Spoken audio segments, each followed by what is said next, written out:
Ecuador for many, many years had been ruled by pro-US dictators, often relatively brutal. Then it was decided that they were going to have a truly democratic election. Jaime Roldos ran for office, and his main goal, he said, as president would be to make sure that Ecuador's resources were used to help the people. And he won, overwhelming, by more votes than anybody had ever won anything in Ecuador. And he began to implement these policies to make sure that the profits from oil went to help the people. Well, we didn't like that in the United States. I was sent down as one of several economic hitmen to change Roldos, to corrupt him, to bring him around, to let him know, okay, you can get very rich, you and your family, if you play our game, but if you continue to try to keep these policies you've promised, you're going to go. He wouldn't listen. He was assassinated. As soon as the plane crashed, the whole area was cordoned off. The only people allowed in were U.S. military from a nearby base and some of the Ecuadorian military. When an investigation was launched, two of the key witnesses died in car accidents before they had a chance to testify. A lot of very, very strange things that went on around the assassination of Jaime Roldos.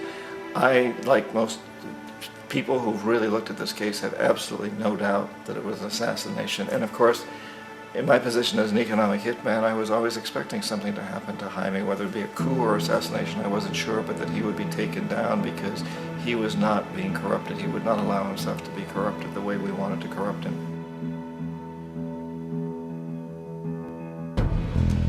Omar Torrijos, president of Panama, was one of my favorite people. I really, really liked him. He was very charismatic. He was a guy who really wanted to help his country. And when I tried to bribe him or corrupt him, he said, look, John, he called me Juanito. He said, look, Juanito, I don't need the money. What I really need is for my country to be treated fairly.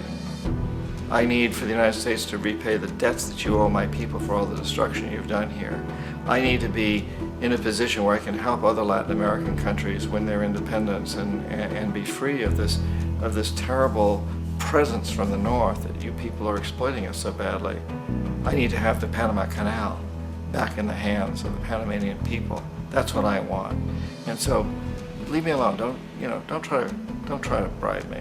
It was 1981, and in May, Jaime Roldos was assassinated.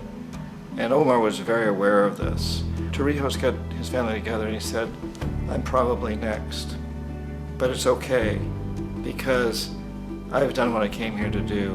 I've renegotiated the canal. The canal will now be in our hands. He just finished negotiating the treaty with Jimmy Carter. In June of that same year, just a couple of months later, he also went down in an airplane crash, which there's no question was executed by CIA-sponsored jackals.